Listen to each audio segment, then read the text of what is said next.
Now then,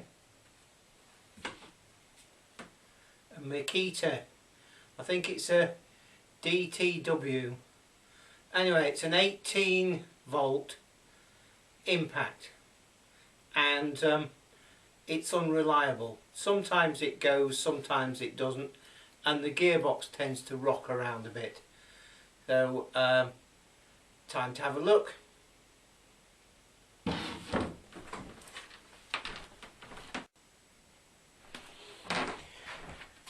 So let's just have a look and undo these screws.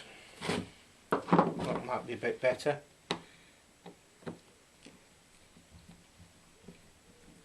There's one screw missing, so it looks like somebody else has been in here in the past.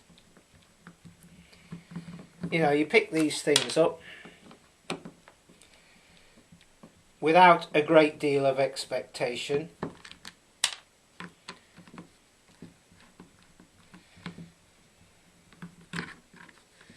And if the worst comes to the worst, then it just goes in a box as potential spares for the future.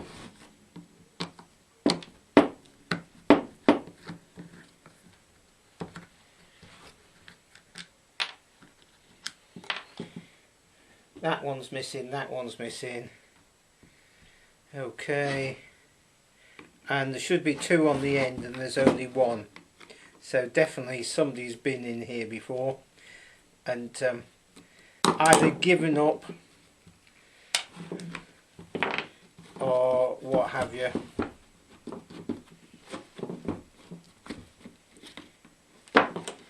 Okay.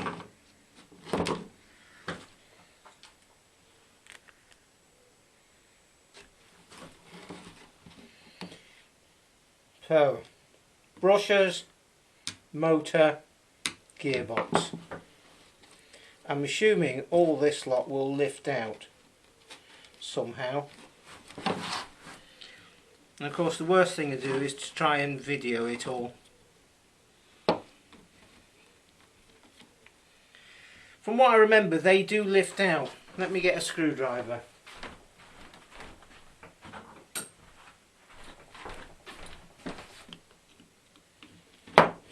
There we go.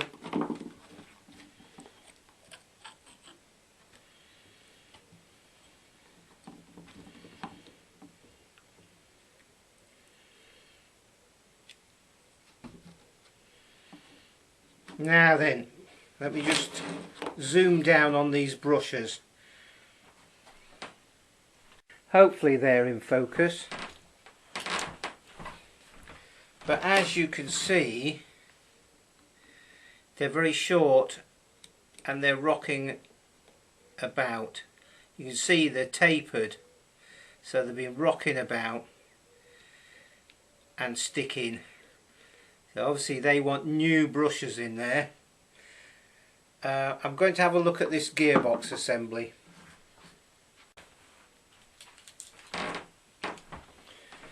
Okay, in the bottom of here, there we go, that and that go together like that.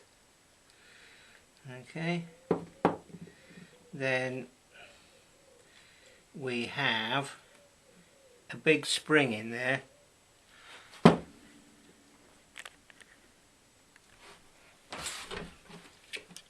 There we go. And then we've got a reduction gear. So that engages with these, which then spins that lot. And there's a big spring there. So, and of course that has got the planet gear on it, and that planet gear engages in there, because those dogs on the outside sit in these slots there, and that looks like it's got a thread, so but that fits in there, and there's no thread on there, Maybe it used to thread together and it's worn out. Let's just have another look.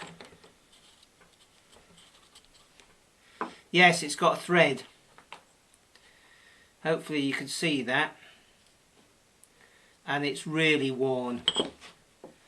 And this has got no thread. Oh, it's got the remnants of a thread. But that's not going to thread together. And of course there's a hex there. So this is rather worn out. And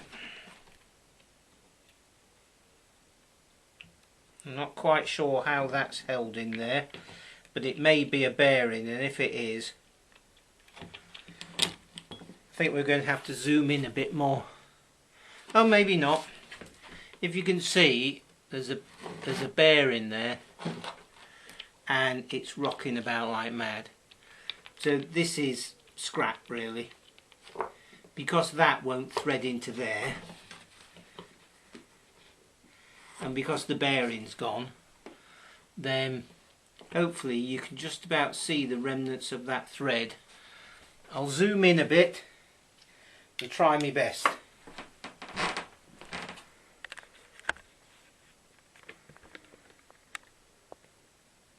Focus. You can just about see those threads there, and coming round here,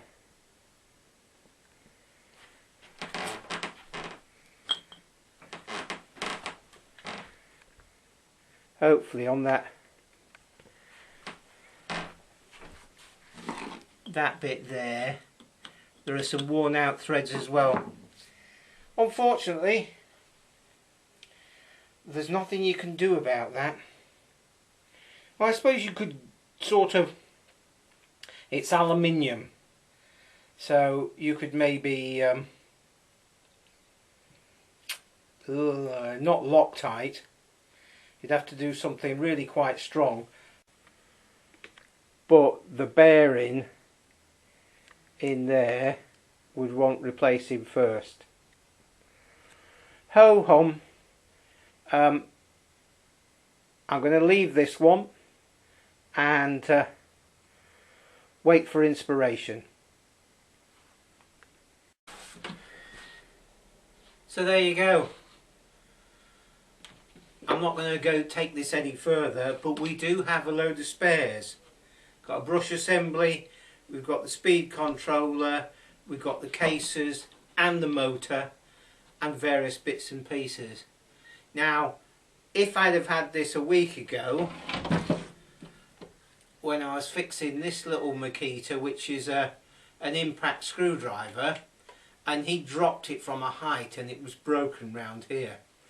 So I took it all apart and warmed the cases up and hot glued them together and put a little bit of plastic strip, which is actually a piece of the divider in the big forklift battery packs, but a piece of that was glued in there, etc, etc, and it's really strong now.